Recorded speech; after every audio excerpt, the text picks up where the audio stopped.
डायनासोरों ने हमारी धरती पर करीब 160 मिलियन सालों तक राज किया। ऐसा लग रहा था कि ये स्पीसीज धरती की सबसे डोमिनेंट स्पीसीज रहने वाली है, पर एक दिन उनकी ये दुनिया माउंट एवरेस्ट जितने बड़े एक पत्थर ने तबाह कर दी, जो सीधा अंतरिक्ष से आकर गिरा था।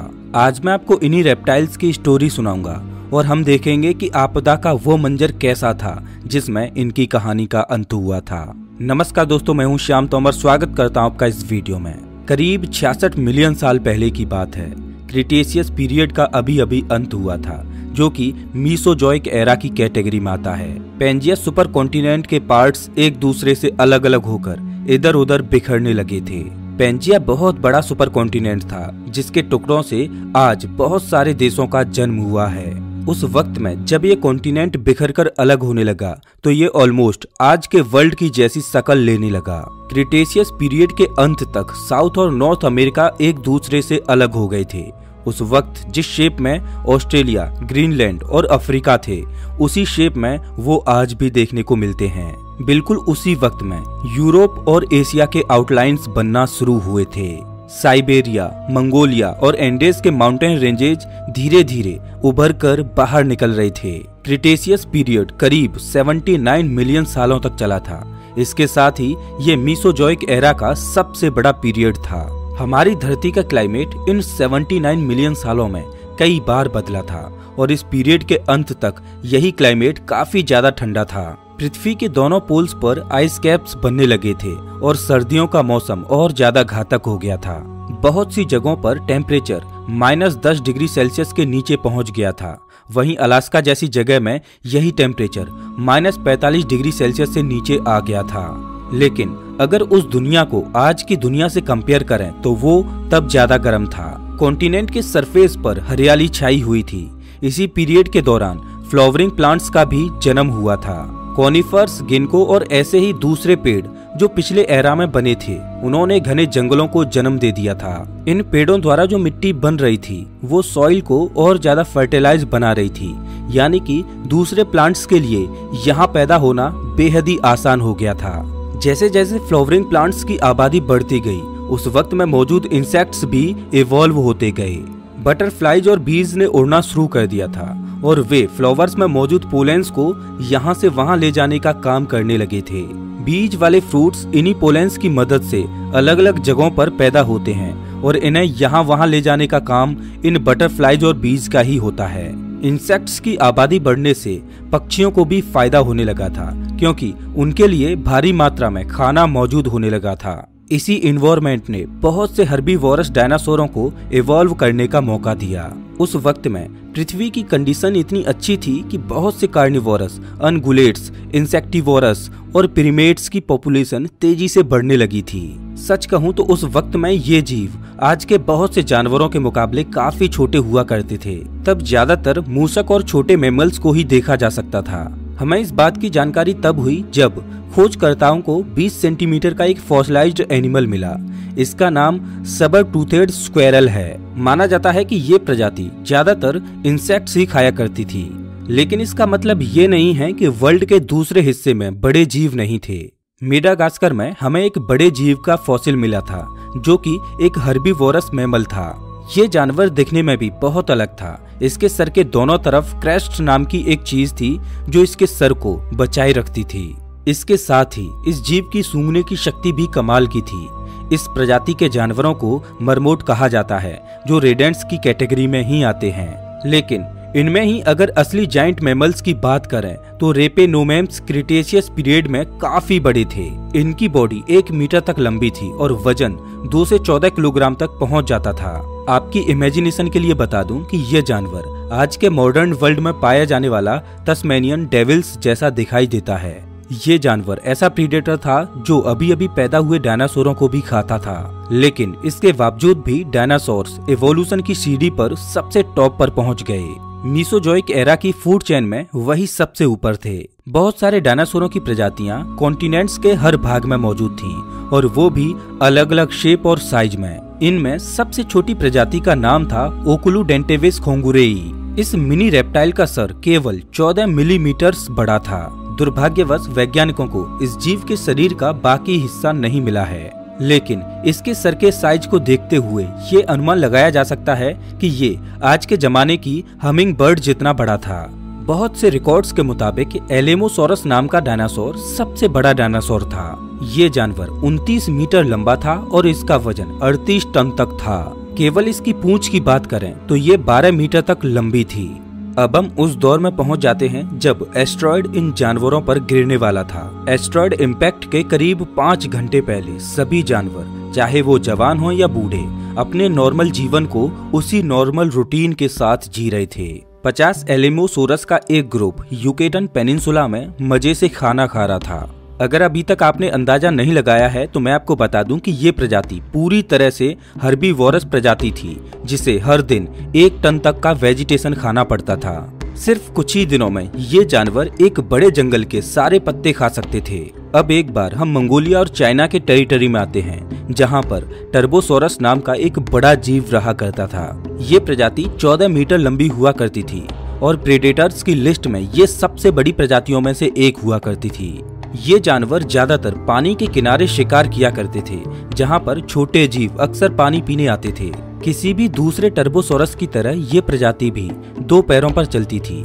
इसके हाथ बाकी बॉडी के कंपैरिजन में काफी छोटे हुआ करते थे, लेकिन इसके बावजूद भी ये अपने हाथों से अपने शिकार को पकड़ सकते थे या फिर पानी के अंदर मछलियों को पकड़ सकते थे। लेकिन इसका सबसे बड़ा हथियार था करीब 70 नुकीले और बड़े बड़े दांत। इन दांतों की लंबाई 85 मिलीमीटर तक होती थी। अब चाइना से हटकर नॉर्थ अमेरिका की तरफ आ जाते हैं, जहां पर पेचिसेफेलोसोरस नाम के डायनासोर रहा करते थे। ये 4.5 मीटर लंबे डायनासोर करीब 450 किलोग्राम तक के हुआ करते थे और तो और दिखने में भी ये बेहद खतरनाक और यूनिक लगते थे। इसका स्कल करीब 25 सेंटीमीटर मोटी हड्डी डोम से ढका हुआ था, जिसकी मदद से ये अपने प्रेडेटर्स पर हमला कर सकता था। इसके साथ ही इसके सर पर स्पाइक्स भी हुआ करते थे, जो इसे बेहद ही घातक बना देते थे। ये डायनासोर्स हर्बीवोरस थे और अपने छोटे और नुकीले दांतों से पत्तों और फलों को चबाया करते थे।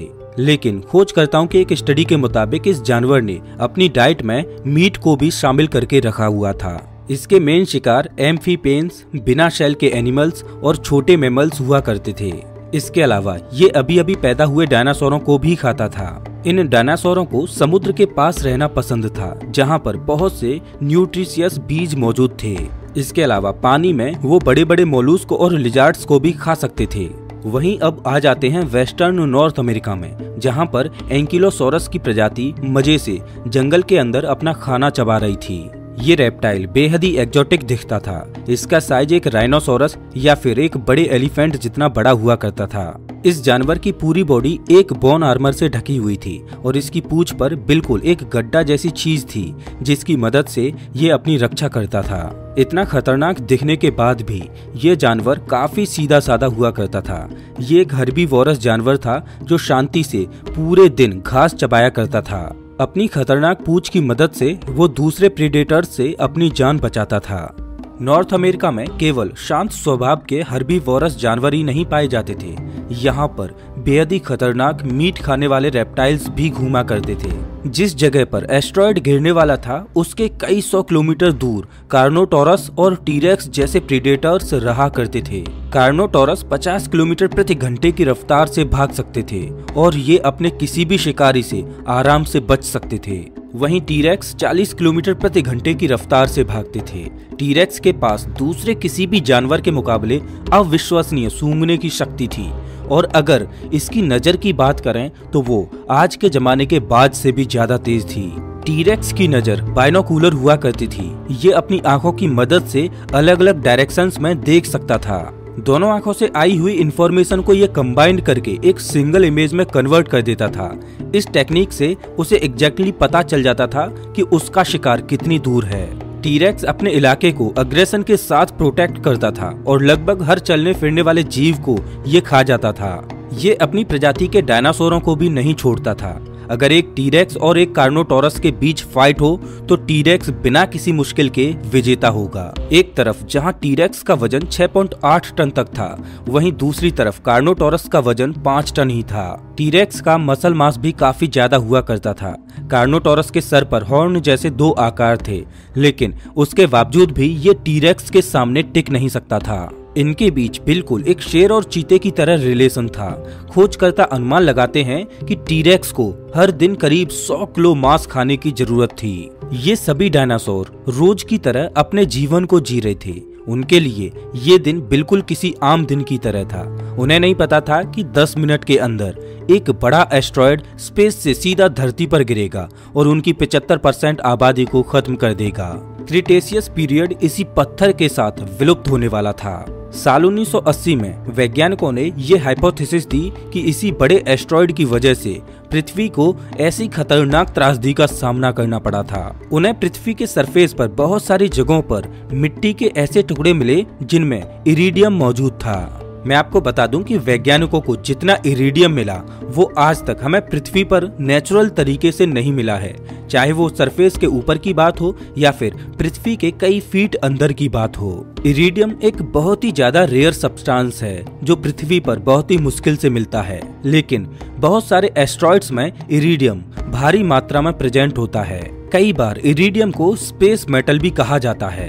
वैज्ञानिकों ने अपनी इसी खोज से अनुमान लगाया कि एक बड़े एस्ट्रॉयड ने इतने सारे इरिडियम को धरती पर लाया। इस डिस्कवरी के केवल 10 साल बाद ही वैज्ञानिकों के एक ग्रुप ने उस एग्जैक्ट जगह को खोज लिया जहां पर एस्ट्रॉयड गिरा था। करीब 180 किलोमीटर चौड़ा गड्ढा हमें युकेटन पेनिनसुला में मिला था। जब इस गड्ढे की एज का पता लगाया गया तब पता चला कि ये बिल्कुल डायनासोरों के समय से मैच कर रहा था और यहाँ पर भी भारी मात्रा में इरिडियम के सैंपल्स मिले। और आप जैसे जैसे इस क्रेटर से दूर जाते हैं हमें और ज्यादा कम मेटल मिलने लगता है। हाल ही में न्यू जर्सी में करीब 25,000 एनिमल फॉसिल्स मिले हैं और ये क्रिएचर्स क्रिटेशियस पीरियड के उसी आखिरी दिन मरे थे। ये एक छोटा सा एग्जाम्पल है जिसमें वैज्ञानिकों को मास एक्सटिंक्शन के होने का सबूत मिला है। अब हम उस आखिरी दिन में आ जाते हैं जब वो एस्ट्रॉयड धरती से टकराया था। एक 10 किलोमीटर का रॉक पृथ्वी के एटमॉस्फेयर में घुस चुका था। इसका वजन कई ट्रिलियन टन था और ग्रेविटी उस पत्थर पर और ज्यादा जोर दे रही थी। इस वजह से उस ऑब्जेक्ट की स्पीड ऑलमोस्ट 20 किलोमीटर प्रति सेकंड की हो गई।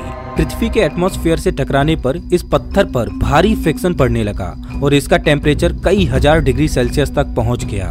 उस वक्त में केवल कुछ मिनटों के लिए ये ऑब्जेक्ट आसमान में सूरज से भी ज्यादा ब्राइट दिख रहा था। ये रोशनी इतनी ज्यादा तेज थी कि मुझे पूरा यकीन है कि उस वक्त में डायनासोरों ने अपना सर उठाकर इस बड़े एस्ट्रॉयड को जरूर देखा होगा, लेकिन उस लाइट की तरफ देखना बहुत ही मुश्किल हो रहा था। धीरे धीरे इसी लाइट ने डायनासोरों की स्किन को जलाना शुरू कर दिया था। यहाँ वहाँ पर मौजूद पेड़ और पौधों में अचानक से आग लगने लगी। तभी अचानक कुछ सेकंड्स के लिए सब कुछ रुक गया। डायनासोर अपने आप को संभाल ही रहे थे कि अचानक कान फाड़ने वाली तेज बूम की आवाज होती है और 10 किलोमीटर का एस्ट्रॉयड गल्फ ऑफ मैक्सिको के पास युकेटन पेनिनसुला में क्रैश हो जाता है। इस एस्ट्रॉयड के टकराने से जितनी एनर्जी रिलीज हुई थी वो करीब 10 बिलियन हिरोशिमा और नागासाकी बॉम्ब्स के बराबर थी।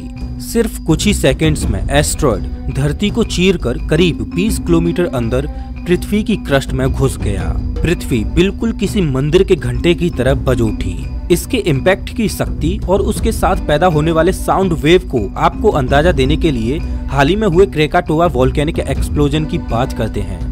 जब ये वोल्केनो फटा था तब करीब 70 किलोमीटर दूर मौजूद लोगों के कान के पर्दे फट गए थे। डायनासोरों को खत्म करने वाले एस्ट्रॉयड का इम्पैक्ट इससे मिलियन टाइम्स ज्यादा ताकतवर था। इन सभी चीजों के साथ जब इम्पैक्ट हुआ तब चारों तरफ शॉक वेव उत्पन्न होने लगे। ये साउंड की स्पीड से भी ज्यादा तेजी से फैल रहे थे।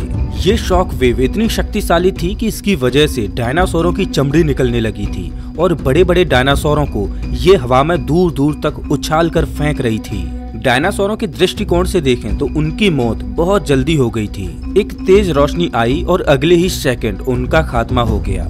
कम से कम उन डायनासोरों को तो कुछ भी नहीं पता चला जो क्रेटर के आसपास रहते थे। एस्ट्रॉयड के इम्पैक्ट से इतनी हीट निकली कि जानवरों की हड्डियां तक राख बन गईं। वैज्ञानिकों की माने तो जब एस्ट्रॉयड धरती से टकराया तब पृथ्वी में मौजूद करीब 15 ट्रिलियन टन पत्थरों के टुकड़े हवा में उड़कर यहाँ वहाँ बिखर गए। इनमें से बहुत से पत्थरों के टुकड़े तो इतने ऊपर चले गए कि सीधे स्पेस में ही पहुँच गए।